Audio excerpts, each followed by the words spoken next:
Muy buenas noches, bienvenidos a este especial de France 24 en el que vamos a analizar los resultados de las elecciones presidenciales en Rusia, unos comicios en los que el actual presidente de ese país, Vladimir Putin, fue reelegido para un cuarto mandato en un momento de alta tensión internacional, en donde Rusia tiene desencuentros con países como el Reino Unido, Estados Unidos y Ucrania. También está involucrado en la guerra de Siria y la economía de ese país ha sido golpeada por las sanciones internacionales. También su presencia pues se cuenta allí en un estado que ya es poco influyente a nivel internacional ante el avance que ha tenido China en regiones como el continente africano y en América Latina. Demos una mirada a los primeros resultados que tenemos de esta jornada electoral en Rusia. Vamos a ver, ya tenemos el 70% escrutado en todo el territorio de la Federación. Tenemos los primeros resultados. Vladimir Putin tiene el 75.91%. Pavel Grudinin tiene el 12,59% de los votos, Vladimir Zhirinovsky tiene el 6,08% y Ksenia Sobchak, la única mujer participante en estos comicios, tiene 1,48%. Esos son los 4 candidatos más votados hasta el momento en estas elecciones presidenciales. Vale la pena aclarar que eran 8 los candidatos que estaban participando, pero estos son los 4 más votados hasta el momento, de acuerdo al escrutinio del 70%, según la Comisión Electoral Central de Rusia. Vamos a dar paso a nuestro corresponsal en la ciudad de Moscú, la capital de Rusia, Xavier Colás. Él es nuestro corresponsal permanente allí en la ciudad de Moscú. Xavier, muy buenas noches o muy buenos días para usted ya con la diferencia de hora con Moscú. Resumen de esta jornada electoral, la jornada electoral más larga del mundo que toma prácticamente 48 horas. Pues sí, es una jornada electoral muy larga para un resultado tan conocido de antemano. Vladimir Putin ha ganado de una manera incontestable, en parte porque sus conciudadanos no han querido dejarlo solo ante el pulso internacional que está librando, primero contra Estados Unidos y en los últimos días contra el Reino Unido, a raíz del caso de los espías. El Kremlin tenía un plan, era 70 y 70, 70% de participación y 70% de apoyo a Vladimir Putin. La segunda parte ha sido posible, pero la primera no. Rusia ha tenido una de las participaciones más bajas de su historia, en parte por el desánimo de algunos rusos a la hora de cambiar el sistema. Xavier, ¿se presentó algún tipo de inconveniente en esta jornada que empezó el sábado antes de la medianoche hora de Moscú, cuando ya estaba amaneciendo en el lejano oriente ruso? ¿Hubo algún tipo de inconveniente? ¿Las bajas temperaturas presentaron algún tipo de inconveniente para los ciudadanos? ¿O fue una jornada totalmente en calma con un resultado, como ya lo estaba usted adelantando, completamente esperado? Bueno, ha habido algunos inconvenientes durante la jornada, empezando con que porque la propia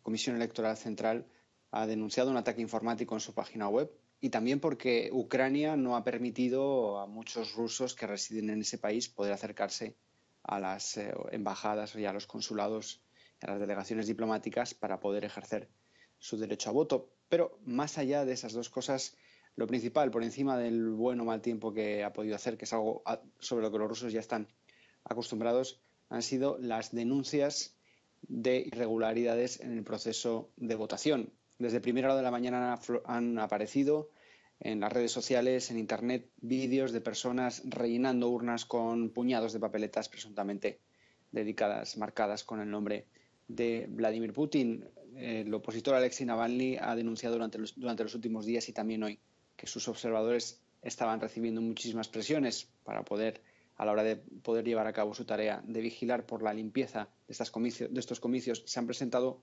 muchas quejas, más de 1000 en las primeras horas, pero de poco va a servir con esta victoria tan contundente de Vladimir Putin. Xavier, muchas gracias por esta información preliminar. Más adelante, a lo largo de este especial, vamos a retomar la conexión con usted en la ciudad de Moscú. Pues Vladimir Putin gobernará por otros 6 años en Rusia. Los resultados de la elección fueron incluso superiores a los que se estaban pronosticando de acuerdo a las encuestas. Sin embargo, la oposición denunció irregularidad, como ya nos lo estaba diciendo nuestro corresponsal permanente en Moscú. Laura Garzón tiene más detalles en su informe. No hubo sorpresas. Vladimir Putin fue reelegido para un cuarto mandato. Gracias, queridos amigos. Gracias. Gracias por haberse reunido aquí en el centro de la capital en esta helada noche de Moscú. Muchas gracias por su apoyo. Quiero dirigirme a aquellos que están reunidos aquí en Moscú y a nuestros partidarios en todo nuestro enorme país. Gracias por este resultado. Ustedes son un equipo. Yo soy miembro de su equipo.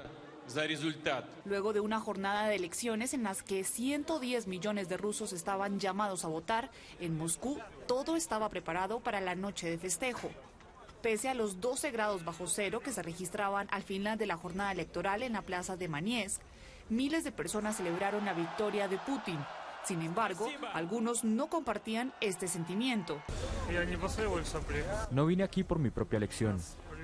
Nos trajeron acá del trabajo. Si no, de otra forma no hubiera venido. En realidad no apoyo al presidente. No quiero que dirija por otros 6 años. Tras conocerse los primeros resultados, la candidata opositora, Ksenia Sobchak, expresó su orgullo luego de lograr un cuarto lugar en las elecciones. Hemos demostrado nuevos estándares de una campaña política en Rusia. De todos los candidatos presidenciales registrados, hemos visitado la mayor cantidad de ciudades. Sin embargo, Alexei Navalny, líder de la oposición y a quien se le impidió participar como candidato, tuvo fuertes críticas contra la periodista y candidata Sobchak. No hay ningún candidato de la oposición unida por culpa suya, del plan de Putin, y de usted como mi reemplazo en estas elecciones. Escúcheme, usted es solo una herramienta en este plan, y el plan fue no permitirme y a otros candidatos populares nominarse. Así las cosas, Vladimir Putin gobernará hasta el 2024, en medio de acusaciones por irregularidades en estas elecciones, aunque las autoridades resaltaron la transparencia de la jornada. Bueno, y ya teniendo un poco de contexto más claro sobre la situación política y el triunfo de Vladimir Putin para un cuarto mandato en la Federación de Rusia, vamos a comenzar el análisis. Nos acompaña vía Skype desde la ciudad de Buenos Aires, en Argentina, el señor Alberto Hutchenreuter. Él es doctor en Relaciones Internacionales y también es autor de varios libros como Horizonte Incierto, y está con nosotros para ayudarnos a hacer el análisis. Y me acompaña en el estudio Alejandro Godoy. Él es magíster en Asuntos Internacionales de la Universidad Externado de Colombia y de Columbia University. También es experto en geopolítica de Europa, Asia y Medio Oriente. Con ambos vamos a estar analizando este tema. También se une a esta conversación nuestro corresponsal permanente en Moscú, Xavier Colás. Comienzo por mi invitado en la ciudad de Buenos Aires, señor Alberto. Gracias por estar con nosotros. Usted me corrige si pronuncié bien su apellido. ¿Cómo entender estos resultados? ¿Un trámite más simplemente para cumplir con la periodicidad de las elecciones presidenciales en Rusia? Yo creo que para entender los resultados hay que tener en cuenta varios factores internos y factores externos. Quizás los factores internos fueron más contundentes para lograr el porcentaje elevado que logra el presidente Putin. Pero también hay factores externos. Putin básicamente es un líder clásico, no es un líder transformacional como han sido Gorbachev y el mismo Boris Yeltsin, más allá de los resultados. Un líder clásico implica que abreva de valores rusos, valores nacionales. Putin durante los últimos años ha sido bastante claro en relación con volver a fuentes que hablan acerca del heroísmo, ha hablado de los tradicionales héroes en Rusia, Donskoy, Alexander Nevsky, algunos zarets entre ellos, de manera que el categórico triunfo de Putin se explica en función del tipo de temas que ha logrado acercar el presidente a la sociedad. Una sociedad que en parte puede no apoyarlo, pero yo creo que hay 3 capas básicamente que lo apoyan. Una capa de jóvenes, la denominada generación Putin, que es la que nace a fines del siglo pasado y que hoy llega con 20, 22 años y no conoce otro dirigente. Y sí conoce un dirigente que ha hablado claro hacia adentro y hacia afuera, y también siente que los factores externos han fortalecido al presidente Putin, puesto que yo creo que ninguna de las cuestiones externas, ni siquiera el Russia Gate, ha llegado a tocar a Putin. Al contrario, creo que lo ha favorecido. De manera que el discurso de Putin, sí, estuvo orientado hacia adentro, pero se favoreció también de cuestiones externas. Alejandro, aquí en el estudio de France 24, la democracia en Rusia siempre ha sido criticada por Occidente, han sido criticadas sus instituciones, esta falta de alternancia en el poder y de una oposición prácticamente maniatada, tanto en las instituciones como el Parlamento, en los partidos políticos, no deja más en entredicho la ya criticada y cuestionada democracia rusa o democracia al estilo ruso. Por supuesto, es fundamental establecer un momento específico de la historia rusa y lo vemos desde todo lo que ha sido unas supuestas reformas que vemos desde la época de Gorbachev, la perestroika, desde mediados de los años 80. Pero recordemos que, digamos, cuando yo tuve la oportunidad de estar en Rusia hace un par de meses y el sentimiento de los jóvenes es un apoyo total, como lo dice también el invitado que está desde Argentina. Y eso ha marcado, digamos, una generación en la cual solo conocen a Putin. Eso ayuda muchísimo. Y adicionalmente a eso, muchos dicen que se ha dado una previa alternancia en el poder cuando vimos del 2008 al 2012 a Dmitry Medvedev. Y eso ha hecho que, digamos, se pueda dar una situación, digamos, de alternancia ahí. Pero no lo vemos hoy por hoy, aunque como vimos también, una segunda fuerza llegó a tener un porcentaje ya de casi el 11% y una tercera fuerza en el 6%. Pero, por supuesto, la alternancia del poder está lejana según que los ojos de Occidente. Sí, que es la mirada que da Europa y que da Estados Unidos. Pues Vladimir Putin lleva 18 años en el poder, como ya lo habíamos dicho, como presidente y también como primer ministro del país más grande del mundo, la Federación de Rusia. Su carrera política comenzó cuando abandonó la dirección del Servicio Federal de Investigación de la Federación de Rusia, el sucesor de la KGB, en su momento la Agencia de Inteligencia de la Unión Soviética, y se unió al gobierno del entonces presidente Boris Yeltsin en 1996, quien abandonó el cargo en 1999. Fue precisamente en ese momento cuando Vladimir Putin asumió como presidente interino de Rusia. Esta es la historia del llamado hombre fuerte de Rusia que preparó nuestra periodista Valentina Torres Sánchez. En 1999, Vladimir Vladimirovich Putin asumió el cargo de presidente interino de Rusia tras ser primer ministro del país debido a que Boris Yeltsin renunció antes de que terminara su mandato argumentando problemas de salud. Posteriormente, Putin resultó vencedor en las elecciones convocadas en marzo de 2000, convirtiéndose por primera vez en presidente de la Federación Rusa elegido por el pueblo. 4 años más tarde, fue reelecto en el cargo que ocupó hasta 2008. Fue entonces cuando Dmitry Medvedev llegó al poder impulsado por Putin y él fue nombrado primer ministro de Rusia hasta 2012. En ese mismo año, Putin volvió a ser electo para la presidencia hasta 2018. Desde su llegada al poder se mostró como un líder particularmente fuerte y un apasionado por deportes como el hockey, el esquí, la pesca, el biatlón y el judo. Además, goza de una alta popularidad entre la gran mayoría de la población rusa. En diciembre de 2017 expuso que se presentaría a los comicios de 2018, siendo el favorito en la intención de voto desde el momento del anuncio. Vladimir Putin, el nuevo presidente de Rusia por 6 años más, su cuarto mandato. Alberto, en Argentina, le pregunto, ¿en qué basa su éxito Vladimir Putin? ¿En su forma de gobernar, en su forma de enfrentarse a Occidente o ayuda también las características del electorado ruso, que son personas que están acostumbradas a que sus líderes sean personas fuertes, que sean directas con sus decisiones y que prácticamente controlen todas las instancias gubernamentales? Todo lo que usted ha dicho influye en la elección de Putin en el día de hoy.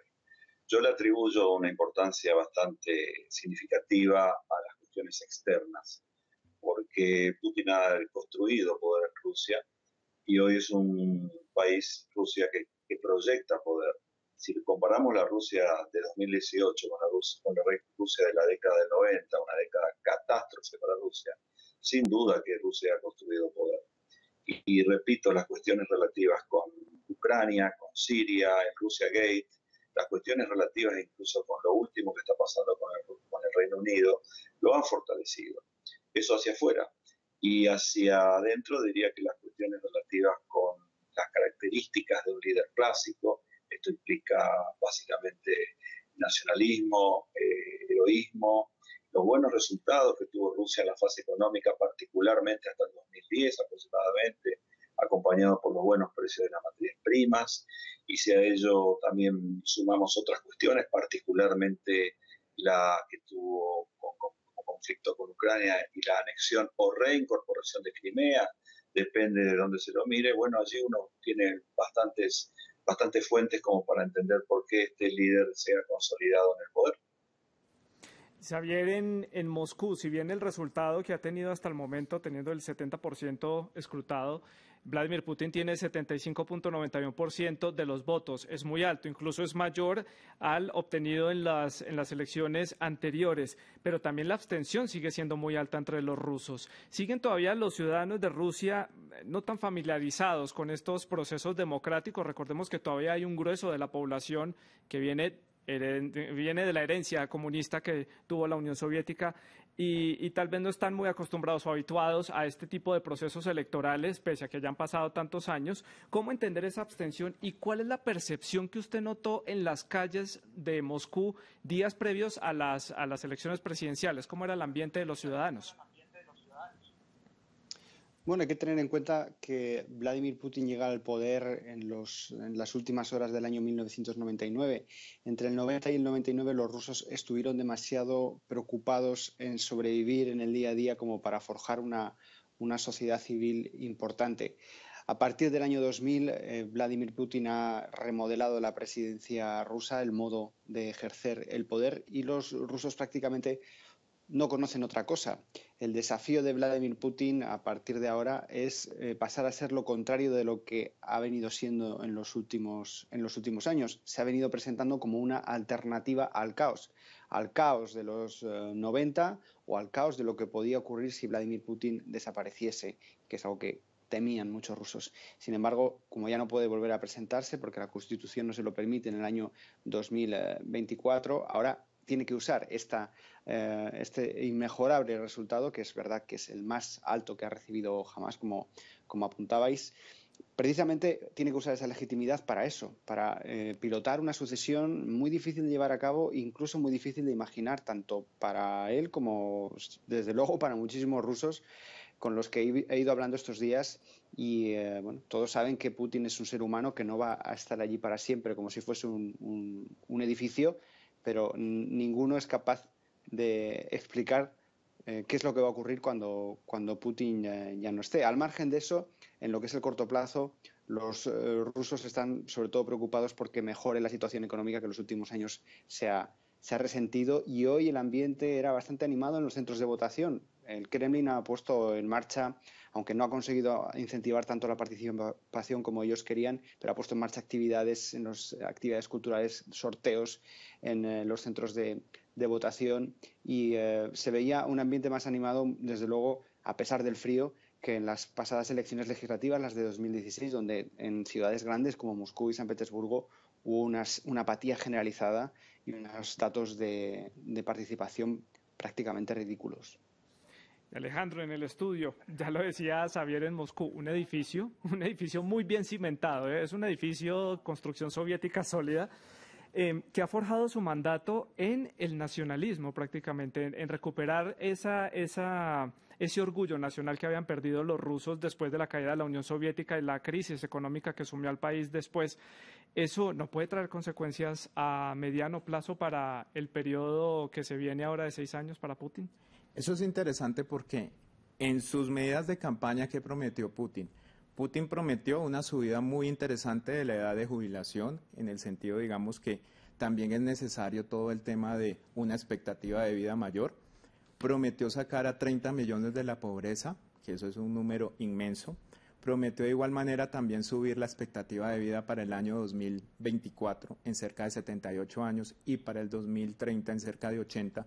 Y además prometió algo muy importante, es que para el 2024 Rusia sea una de las 5 potencias económicas más grandes del mundo. Ese es el gran dilema, ¿no? Como también lo han dicho varios invitados. ¿Qué va a suceder cuando Putin, hoy que tiene 65 años, que en próximos meses, en octubre, cumple 66 años, quién va a ser su heredero?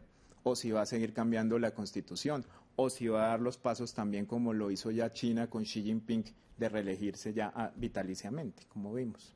Está claro que él termina su mandato en el 2024 y no hay un claro favorito para que lo suceda en el poder. Dmitry Medvedev ha estado ahora como primer ministro en este último periodo. ¿Será que podría regresar Dmitry Medvedev a la presidencia de Rusia como un sucesor de la herencia de Vladimir Putin? Le traslado esta pregunta a Xavier en Moscú. Bueno, pues hoy, cuando ha habido un discurso de Putin para celebrar la victoria y después ha dirigido a su sede electoral, le han hecho una pregunta similar a esa.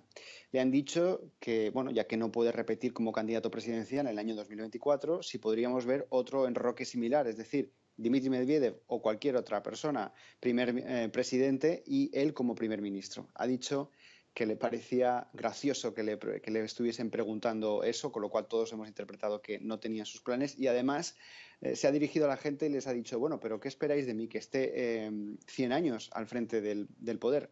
Da la sensación, al menos por lo que se ha visto en los últimos meses, algunos detalles, por ejemplo, que Putin empezase la campaña tan tarde, que confirmase de una manera tan tardía su candidatura, etcétera, etcétera, y otros artículos que se escriben, analistas que opinan, da la sensación de que Putin sí que está algo cansado. Hay que tener en cuenta que se trata de un poder ejercido de una manera muy personalista, así ha sido prácticamente desde el principio de su presidencia, pero es algo que se ha acentuado también, y podría estar ya pensando en una sucesión. Hay algunos indicios que apuntan a eso. Por ejemplo, ha promovido un rejuvenecimiento generalizado en lo que es su entorno más íntimo. Me refiero pues al jefe de la administración presidencial, algunos miembros del gobierno, diversos altos cargos del Kremlin, sin terminar de jubilar a la generación anterior, a la generación que le vio llegar al poder. Ahora hay otros cerca de él que pueden colaborar con el presidente Putin, pero también con otra persona que él señale. Lo que es seguro, en lo que hay un consenso generalizado, es que sus planes no los va a descubrir de una manera muy rápida. Probablemente esperará hasta el último año para comunicar qué es lo que va a hacer, porque no quiere ser un pato cojo, como dicen en Estados Unidos. Eso que en Estados Unidos es una anécdota, aquí sería un problema, en un país donde las instituciones son débiles y necesitan una referencia autoritaria muy fuerte. Pero está claro que durante los próximos años vamos a ir viendo algunos cambios, algunos gestos que nos van a dar algunas pistas sobre qué es lo que viene después de la marcha de Vladimir Putin. Estos comicios tuvieron un componente particular que fue la primera participación de los ciudadanos de Crimea, una región anexada a la Federación en el 2014. Los ciudadanos étnicamente eslavos o rusos tienen una visión muy diferente de las minorías tártaras, que son los habitantes históricos de esa península que fueron expulsados hacia el centro de Rusia y a Asia Central durante la época soviética. Allí pues hay diferentes opiniones en cuanto a la permanencia de Putin en el poder. David González nos cuenta más en su informe. La península de Crimea, a orillas del Mar Negro, vive unas elecciones especiales. Los comicios presidenciales coinciden con la fecha en la que Rusia se anexó la península, entonces ucraniana, en el 2014. Marineros de la flota rusa votan por las elecciones presidenciales, unas elecciones que tienen un firme ganador, el presidente Vladimir Putin. Yo elijo por nuestro presidente. Después de la disolución de la Unión Soviética, Crimea fue una región autónoma dentro de la nación ucraniana. En el 2014 celebró un referendo para ser parte de Rusia y finalmente Rusia la anexó a su federación días después, lo que valió la condena de Occidente. Los tártaros, que a comienzos del siglo XX eran la población mayoritaria en la península, se oponen a la elección de Putin. Hoy son el 12% de la población. Acostumbraba a ir a elecciones. Ahora que Rusia ha venido y cambiado todo, no voy a ir nunca más, nunca lo haré. El resultado de las elecciones posiblemente asegure el cuarto mandato de Vladimir Putin, que en las encuestas tiene una favorabilidad del 70%, 10 veces más que su más cercano opositor. La península de Crimea en el Mar Negro. Le preguntó a Alberto en la ciudad de Buenos Aires. Significativamente, estas elecciones en la península de Crimea, ¿cuál es el mensaje que se le envía entonces al resto del mundo y principalmente a Europa y a los Estados Unidos? Crimea es Rusia y definitivamente aquí estamos y aquí nos vamos a quedar.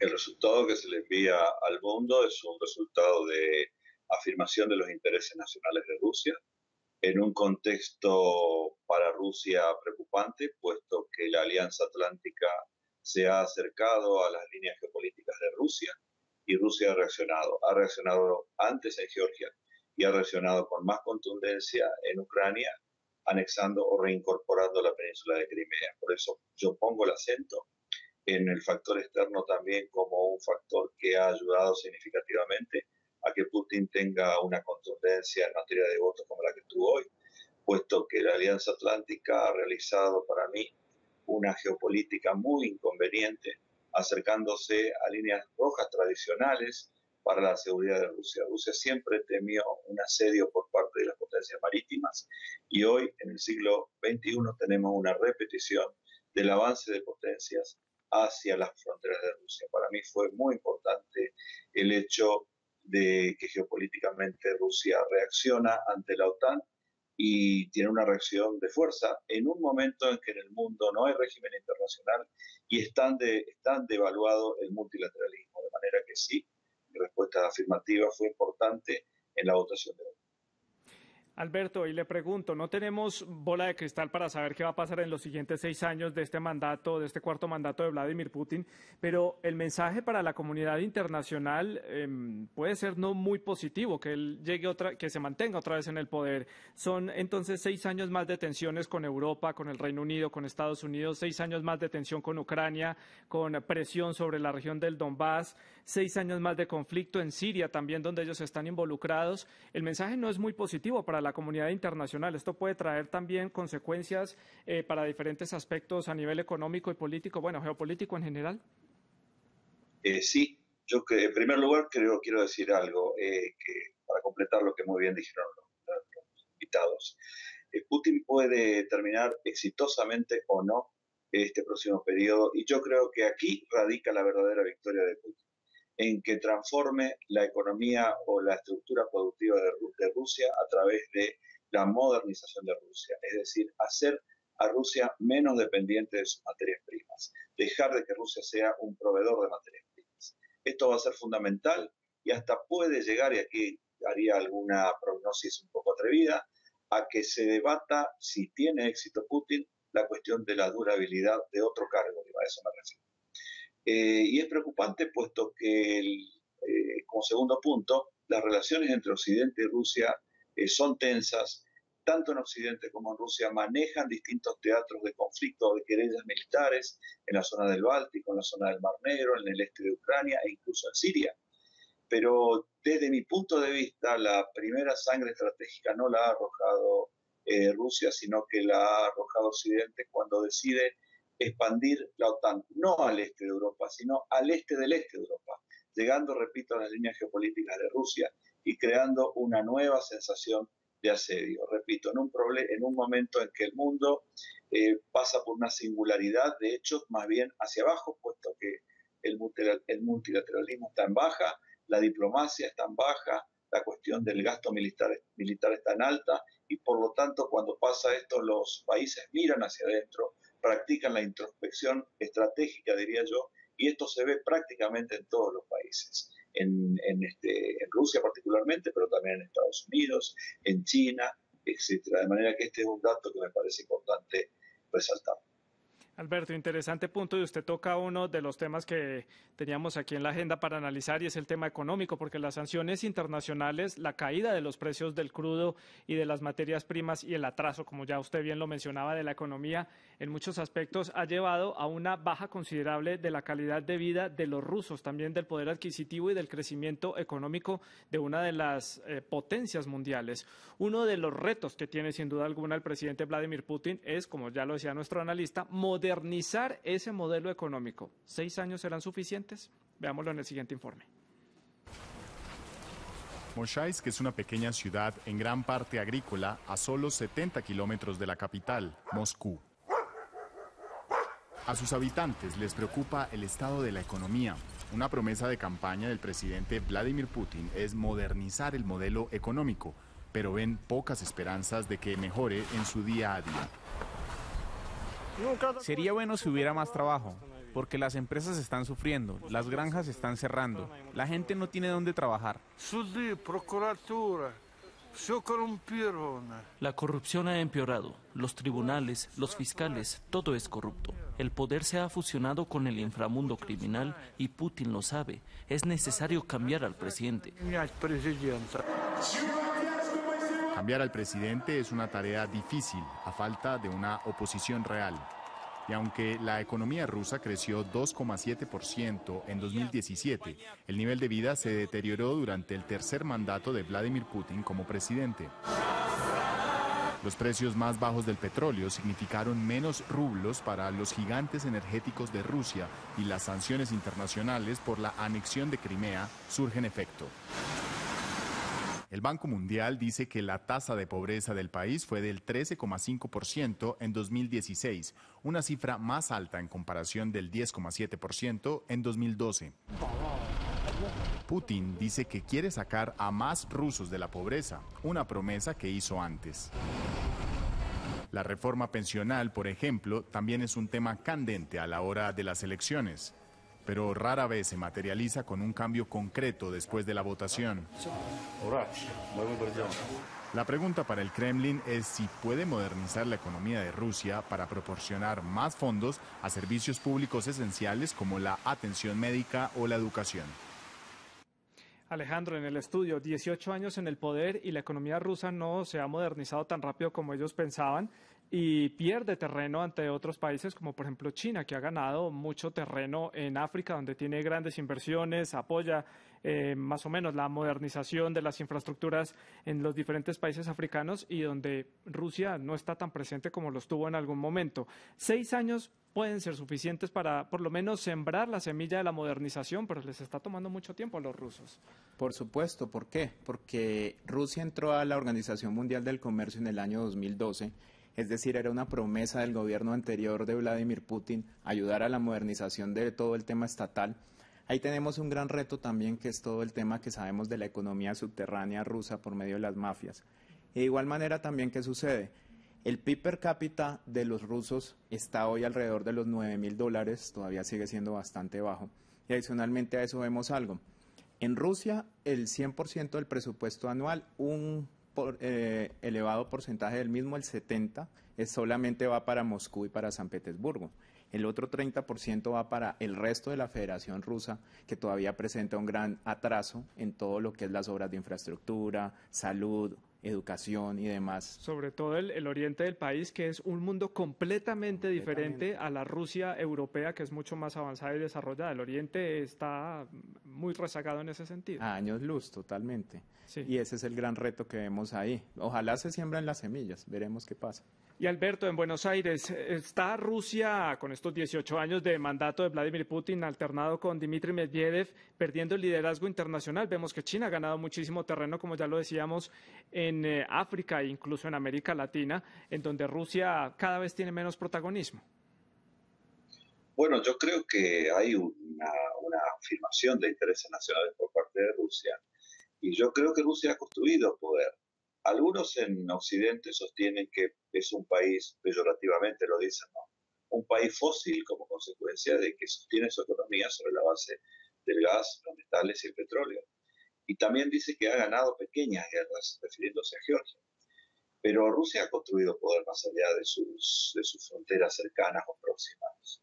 Y creo que lo demuestra no tanto en Ucrania, porque está en una zona muy caliente para Rusia, muy especial, sino en Siria, puesto que en Siria lo que existía como idea antes del conflicto, hace unos 4 o 5 años, era que el presidente sirio saliera del poder. Sin embargo, la intervención por invitación que hace Rusia hace 2 años atrás logra revertir esta situación. Y hoy la situación ha cambiado e incluso algunos actores en Occidente, por ejemplo Francia, sostienen que el objetivo no es que el Assad se vaya del poder, sino que el objetivo es combatir al terrorismo. Y yo creo que esta es una ganancia relativa de poder por parte de Rusia frente a otros actores internacionales en la región. De manera que ahí hubo una proyección de poder. Y yo diría que hay otra proyección de poder en un escenario que puede llegar a darse, y es la posibilidad de que las sanciones finalmente vayan a caer, puesto que nadie en Europa se está beneficiando con las sanciones por lo que pasa en Crimea, particularmente a Alemania, puesto que Alemania en los últimos años el comercio bilateral entre Alemania y Rusia, que históricamente, salvo las guerras, se llevaron muy bien, ha caído un 35%. Esto en Europa no se ve bien por un conflicto que se está volviendo congelado, de manera que yo creo que es un país que ha construido poder. Es verdad que frente a China la economía de Rusia es menor, obviamente, pero vuelvo a lo que dije antes. Si comparamos con la década del 90, allí hubo una ganancia de poder económico importante, y si consideramos que puede haber éxito en la cuestión por delante, que es la modernización, es decir, convertir a Rusia en un país dividido en polos altamente tecnológicos, donde van a hacer falta la asistencia de países de Europa, Alemania particularmente, insisto con Alemania, el resultado puede ser otro y puede llegar a posicionar a la economía de Rusia dentro de las 10 primeras en los próximos 20 años. Alberto, esa es la mirada desde afuera. Usted está en Argentina, es una mirada internacional de la posición de Rusia a nivel internacional y de su influencia en las diferentes regiones. Pero en Moscú, Xavier Colás, traslado esa misma pregunta. ¿Pierde Rusia el liderazgo a nivel internacional frente a países como China? ¿Se siente eso? Usted que está allí en Moscú, ¿lo percibe? Porque pues sabemos que el sentimiento nacionalista algunas veces enceguece a los ciudadanos. Y hago la pregunta porque vemos a China muy metida en América Latina, vemos que Rusia solamente aparece en el panorama muchas veces cuando los países necesitan ayuda, por ejemplo como Venezuela, que va y toca la puerta del Kremlin cuando necesita dinero para pagar sus cuentas internacionales. Bueno, respecto a China, lo que le ocurre a Rusia es que todavía no sabe qué relación va a tener con ese país durante los próximos años, es decir, quién va a ser el socio mayor y quién va a ser el socio menor. A Moscú le gustaría tener una mayor coordinación respecto a política exterior con China, pero esto es algo que Pekín ha rechazado una y otra vez. Pekín tiene su propia política exterior, sus propias relaciones con Estados Unidos, también con África, como comentabais, y con América Latina. De momento no ha habido una posible coordinación, aunque sí que es verdad que China en el Consejo de Seguridad muchas veces ha acudido en auxilio de Rusia para que no quedase sola en su papel de bloqueo con el derecho a veto que tiene en el Consejo de Seguridad. Entonces, desde ese punto de vista, también China es un cliente muy bueno para Rusia. Lo que ocurre es que buena parte de las infraestructuras, los bienes que puede ofrecer Rusia se encuentran precisamente en la parte occidental. Hay que tener en cuenta que Rusia es un país tan grande que muchas veces es un auténtico problema llevar las cosas de un sitio a otro y, por ejemplo, en el caso del gas, hay veces que la reserva de gas está más cerca de Berlín que de Pekín. Sí. Pues Vladimir Putin ha dominado el arte de mantener su imagen y culto a la personalidad. Una de las prácticas favoritas del mandatario es llevar a cabo cada año su programa televisivo Línea Directa con el pueblo ruso, que es transmitido en vivo por la televisión estatal durante varias horas. Allí el presidente responde preguntas de los ciudadanos. Son unas preguntas que son cuidadosamente seleccionadas por un equipo editorial para llevarlas a la mesa de debate en el programa.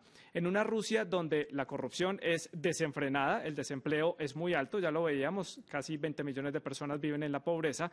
Este programa es para muchos ciudadanos, sobre todo en las zonas alejadas del oriente ruso, la única esperanza de poder dar a conocer y buscar una solución a sus problemas que son ignorados por los funcionarios locales y que están muy lejos de las realidades de Moscú y de San Petersburgo, lo que convierte a Vladimir Putin en el maestro de la situación. Elena Voloshin nos cuenta más en su informe. Este es Ruyev, una pequeña ciudad a 200 kilómetros al oeste de Moscú.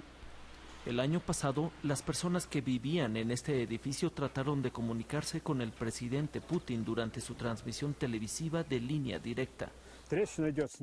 El edificio está agrietado de arriba abajo. Ahí está la grieta. Va hacia arriba, hasta la cima. El edificio está en riesgo de caerse. Sergei y sus vecinos tienen derecho a ser realojados debido al estado deficiente de su edificio, pero las autoridades brindan soluciones que dejan mucho que desear. Se me ofreció un apartamento, esto es todo. Eso es lo que llaman un balcón aparentemente. No se resuelven problemas en nuestro país a menos que el presidente se involucre. Eso es todo. No hay otra manera de hacer las cosas. Mucha gente sufre y nadie los ve ni los oye. Desafortunadamente para ellos, el presidente Putin tampoco los escuchó, debido a que el año pasado 2.600.000 esperaban que sus problemas se solucionaran durante el programa de televisión de 4 horas. Sin embargo, en 2016, un mensaje enviado desde esta región tuvo sus 6 segundos de tiempo de transmisión. Ayúdenos a salvar el centro cultural, no hay dinero para eso en el presupuesto. Tenemos que encontrar dónde está esto. Se puede encontrar al final de este camino maltratado. Esta es la plaza central de Nelidovo y su centro cultural se está desmoronando. Me siento terrible mirándolo, porque la vida cultural de toda la ciudad estaba concentrada aquí. Lubov escribió el mensaje de texto al presidente Putin. Su pequeña tienda está a solo 100 metros del centro. El gobernador vino y prometió hacer el trabajo en 2 años. Todos intentan llegar a la línea directa con Putin. Se ha convertido en un hábito porque al menos las cosas se hacen cuando las personas hablan con el presidente. Pero estas quejas y la ayuda que provienen de ellas son casos aislados. Nosotros, la gente del común, no queremos recibir ayuda de manera excepcional. Queremos vivir mejor en nuestro país. Ahora retirada, Lubov tiene que trabajar 7 días a la semana para sobrevivir. ¿Cómo podemos sobrevivir con una pensión de tan solo 8.400 rublos por mes? Enfrentados con sus problemas diarios, solo una vez al año hay esperanza para millones de rusos. Que el presidente Putin haga que ocurra un milagro. ¿Quién se iba a imaginar que un país tan extenso, pues precisamente su territorio fuera una de las grandes complejidades para los mandatarios de este país? Las elecciones presidenciales también son una dificultad. Son consideradas las más largas del mundo debido a los 11 usos horarios que tiene Rusia por su extensión. Por eso estas elecciones comenzaron en el extremo oriente de ese país, en la península de Kamchatka, en el Pacífico. Allí comenzaron cuando en Moscú eran apenas las 11 de la noche del sábado. Las ciudades de Petropavlovsk-Kamchatki, Magadan, Anadyr y Yuzhno-Sajalín, en las Islas Kuriles, fueron las primeras regiones en votar y también las primeras en emitir resultados a la Comisión Electoral. Poco a poco se va moviendo hacia el oeste, pasando por ciudades como Irkutsk, Novosibirsk, Ekaterimburgo, Omsk, Samara, hasta llegar a Moscú, la capital, que es la hora de referencia para todo el país, el Moscow Standard Time, y también San Petersburgo, que es la antigua capital imperial. Finalmente, esta votación termina en el exclave ruso de Kaliningrado, que está en el mar Báltico, que es una hora atrás de Moscú. Por eso también la complejidad de desarrollar un proceso electoral en un país que es incluso más grande que el continente europeo. Alejandro, le traslado esa pregunta entonces a usted. Gobernar un país tan grande genera muchísimas complejidades para un mandatario que ya pues está también mostrando señas de cansancio de estar en el poder 18 años y genera grandes desigualdades entre las diferentes ciudades y entre las diferentes regiones del país, pese a la gran cantidad de recursos que tiene el país. Así es, encontramos a Moscú y San Petersburgo, que son ciudades totalmente europeas, con Ferraris, con centros comerciales de lujo, todo lo que vemos en Occidente, y regiones totalmente perdidas, unas ciudades muy cerca de Siberia también, donde es bien complejo el tema. Además, recordemos todo lo que fue el pasado de Rusia ligado a esas purgas. Y recordemos algo también muy importante ahí: el año pasado, cuando se cumplieron 100 años de la Revolución Rusa, realmente Putin no hizo mucho alarde de todo esto porque, digamos, él no tiene como gran líder a Vladimir Ilyich Lenin, sino más a Joseph Stalin. También tiene como ese manejo del Estado muy fuerte, muy estalinista. Adicionalmente a eso, desde el tema del territorio que lo vemos, que son más de 17 millones de kilómetros cuadrados, bien complejo, y sí, el dinero no alcanza por ningún lado, lo veíamos en el informe anterior. Y donde las perspectivas de los ciudadanos son completamente diferentes. Un ciudadano de Moscú ve a Rusia como un país europeo, mientras que alguien en Vladivostok lo percibe más como un país asiático, porque su realidad es el mundo asiático.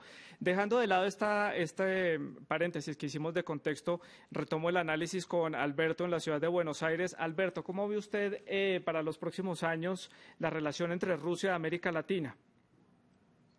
Bueno, la relación entre Rusia y América Latina durante el siglo XXI produjo un salto bastante interesante, ¿no?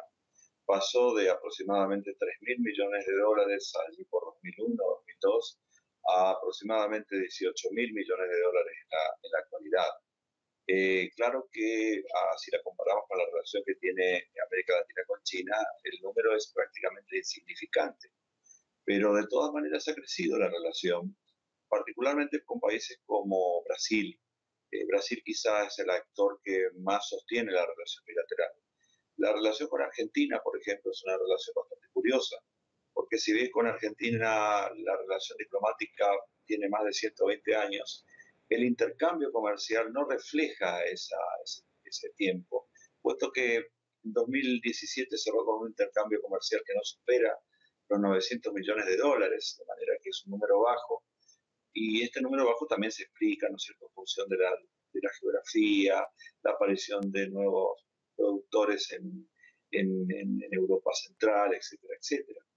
Pero no solamente la relación en América Latina-Rusia hay que verla a través del prisma del comercio, sino que yo creo que en América Latina Rusia también buscó de alguna manera salir un poco de lo que fue la política de Occidente para con Rusia en los últimos 20 años, me refiero a la presión de la OTAN, etcétera, y se acercó a países que tienen cierta enemistad con Estados Unidos, particularmente Venezuela, pero no solamente Venezuela, sino otros países como Bolivia, etcétera, algunos países centroamericanos, y trató allí de compensar estratégicamente lo que fue la avanzada de Occidente hacia la frontera rusa en los últimos años, de manera que hay un componente geocomercial en la relación entre Rusia y América Latina, pero también hay un componente de características geopolíticas que explican la relación con algunos países en términos de ventas de armas, etcétera. Alberto, yo no sé si usted tiene la misma sensación que Rusia pertenece al grupo de los BRICS, pero este grupo de economías emergentes en pleno auge está en una especie de letargo por diferentes motivos. ¿Cómo ve usted el futuro de ese grupo que en un momento dio pasos muy grandes, creó un banco propio, generó y propició el comercio entre los países que lo integran, pero ahora el grupo está como en una especie de pausa? Tengo la sensación suya y algo más quizá. Yo creo que el lote BRICS, si lo denomino yo, tiene poderes desiguales, ¿no? Una cosa es China, otra cosa es Rusia, y otra más atrás es India, y más atrás aún Sudáfrica y Brasil, que son los países que componen el BRICS. Yo creo que el BRICS nace más como una cuestión relativa a compensar la geopolítica de uno que existió en la década del 90 y durante la década de la presidencia de Bush en Estados Unidos, y algo de economía, creó un banco, como usted lo dijo, pero el objetivo del BRICS no puede ser solamente la creación de un banco, tendría que tener una mirada más estratégica, más distante de los acontecimientos. Y yo creo que esos actores son importantes en el ordenamiento económico mundial del siglo XXI, que todavía no se da, la configuración mundial del siglo XXI, pero creo que hay otros actores que pueden también ser importantes y que no están en el BRICS. Por ejemplo, Turquía, por ejemplo, Indonesia, etcétera. De manera que yo creo que el BRICS tiene una mirada o un nacimiento más originado en lo que fue geopolíticamente el mundo en los últimos años, pero creo que quizá ha dado todo lo que puede dar hasta ahora. De manera que no le otorgo hoy una importancia como otorgan algunos especialistas al BRICS.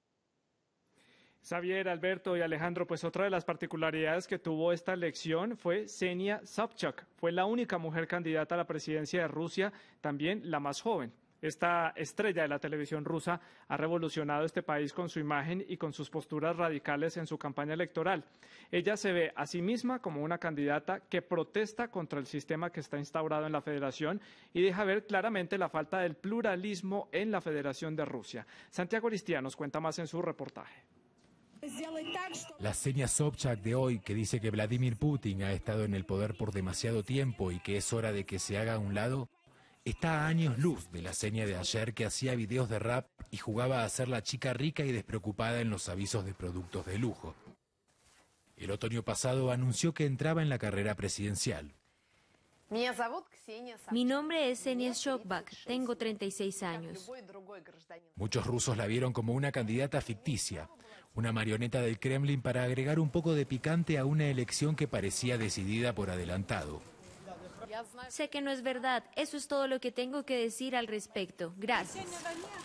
Como periodista y presentadora de televisión, Ksenia Sobchak domina el arte de las comunicaciones. Un ejemplo de eso lo dio la noche de enero, en que participó de la tradición ortodoxa de lanzarse a las aguas de Siberia a 40 grados bajo cero. Putin había hecho lo mismo unas horas antes, pero en una región más cálida, con 7 grados bajo cero. Ksenia es la hija del exalcalde de San Petersburgo, Anatoly Sobchak, quien lanzó la carrera política de Vladimir Putin cuando todavía era un agente poco conocido de la KGB. Cuando Anatoly Sobchak murió, Putin tomó a Ksenia bajo su protección, dando lugar a las sospechas actuales de un pacto entre ambos. En 2012, Sobchak dio sus primeros pasos en la política. Estuvo al frente de las protestas contra Putin, que acababa de ser reelecto para un tercer mandato. Eso le valió una noche en la estación de policía y la pérdida de todos sus programas de televisión. 6 años después, regresó como candidata y no duda en denunciar los abusos del Kremlin frente a las cámaras. Falta de pluralismo en Rusia, un aspecto que parece que no va a cambiar en el corto plazo en ese país euroasiático. Xavier, en Moscú, para ir concluyendo y finalizando este especial, grandes conclusiones para estos próximos 6 años. ¿Cómo cree usted que se va a perfilar Vladimir Putin? ¿Va a cimentar las bases para un posible heredero en el poder? ¿Y cómo van a ser las relaciones de Rusia con el resto de países de Europa y el mundo? Bueno, durante los próximos años Putin la verdad es que no tiene una tarea fácil. Durante tiempo ha ido retrasando la reforma de la economía, que está pendiente de ser liberalizada. Muchos consorcios siguen estando de una manera o de otra en manos estatales. Esto perjudica muchas veces su eficacia y al mismo tiempo la capacidad de revertir mayores beneficios al país. Pero existe un miedo bastante justificado en la élite de que si se vuelve a abrir la mano en lo que se refiere al control de las empresas, volverá a una situación caótica como la de los 90, en la que los empresarios ejercían muchísima presión y eran capaces de prácticamente poner y quitar presidentes. El hecho de que Putin vaya a desaparecer del escenario político de aquí a 6 años, y finalmente eso se produce porque incluso a nosotros los corresponsales muchas veces nos cuesta imaginarlo, va a ser otra vez un momento difícil y para muchos desaconsejable para llevar a cabo esas liberalizaciones. Respecto a la clave interna. Respecto a la relación con Occidente, es muy difícil que a partir de ahora vaya a cambiar. En algunos sectores en Moscú había algo de fe en que la llegada de Donald Trump a la Casa Blanca pudiese suponer un cambio en las relaciones con Estados Unidos, pero lo cierto es que todas las exclusivas sobre la supuesta injerencia rusa en las elecciones norteamericanas lo que han conseguido es que Trump esté muchísimo más acosado en el frente interno y no tenga capacidad de maniobra. Eso lo sabe Moscú, por eso ya no espera gran cosa de la presidencia de Trump.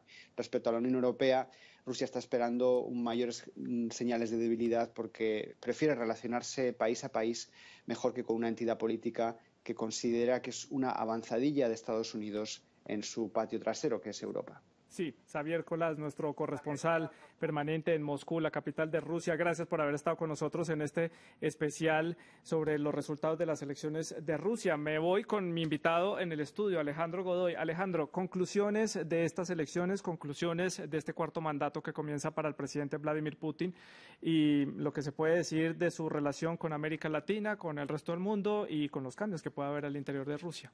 Bueno, el primer reto de su gobierno lo tiene en pocos días, en 88 días, para ser más exactos, tenemos la Copa del Mundo. Va a ser un tema complejo, vamos a ver si escala más todo el tema con Gran Bretaña. Ya vemos las medidas que está tomando uno y otro gobierno, ya Theresa May saca 23 digamos, grandes miembros diplomáticos. Igual Rusia, la amenaza con el British Council, la no apertura de un consulado en San Petersburgo, eso por un lado. Con América Latina también va a ser interesante porque también, como lo decían otros invitados, vemos ni más ni menos todo lo que es la tendencia de ¿qué? La lucha de poderes, que no es nueva, entre China, América Latina, Rusia y América Latina. Y con Estados Unidos vamos a ver si sigue escalando el tema del Russiagate, que ya vimos el mes anterior pues unos despidos ahí, unos temas de aceptar responsabilidades de dos personas muy cercanas a Trump, como fueron Paul Manafort y Rick Gates. Y ahí tendremos el gran interrogante sobre todo de qué va a suceder con Siria y con ese tema de Medio Oriente en el corto tiempo. Alejandro, gracias por haber estado con nosotros aquí en este especial de France 24 y me voy hasta Buenos Aires, en Argentina. Alberto, conclusiones de estas elecciones y de esta reelección del presidente Putin. Bueno, el resultado de la elección no fue ninguna sorpresa y repito, yo creo que la verdadera victoria de Putin y de Rusia se va a ver durante la próxima década. Como decía Gogol, ¿no? Rusia no da respuestas sobre su futuro. Pero nosotros sabemos que Rusia debe modificar su estructura productiva si es que quiere convertirse en una superpotencia completa. Rusia hoy, como la Unión Soviética antes y como el zarismo antes, es un poder global con una dimensión de poder solamente basada en lo estratégico militar. Por ello, la modernización debe hacer de Rusia una superpotencia completa en los demás segmentos del poder, en el comercio económico, en el tecnológico, en el cultural, y esto le va a dar una mayor dimensión a Rusia, va a aumentar su comercio, también va a aumentar su nivel de vida. En relación con Occidente, no creo que cambie demasiado la situación de tensión, puesto que la OTAN no se va a retirar de allí, puesto que si se retira habría que replantear los términos de la victoria en la Guerra Fría. De manera que, como dicen algunos especialistas en Rusia y también en Occidente, va a hacer falta, y pronto, una gran conferencia interestatal para hablar sobre las crisis mundiales y sentar las bases de un nuevo régimen interestatal con el fin de no marchar hacia una situación mundial de mayor tensión y crisis. Alberto Hutzenheiter, en la ciudad de Buenos Aires, en Argentina. Muchas gracias por haber estado con nosotros en este especial en France 24. A mis tres invitados, gracias por haber estado con nosotros, darnos su punto de vista y sus opiniones en torno a este tema. A ustedes, gracias por habernos acompañado en la señal de France 24. Les recuerdo que si ustedes quieren volver a ver este especial o ver otros programas de la parrilla de France 24, lo pueden hacer a través de france24.com y también a través de las redes sociales. Quédese con nosotros porque en minutos hay una actualización con otras noticias de América Latina y el mundo. Siga con nuestra programación.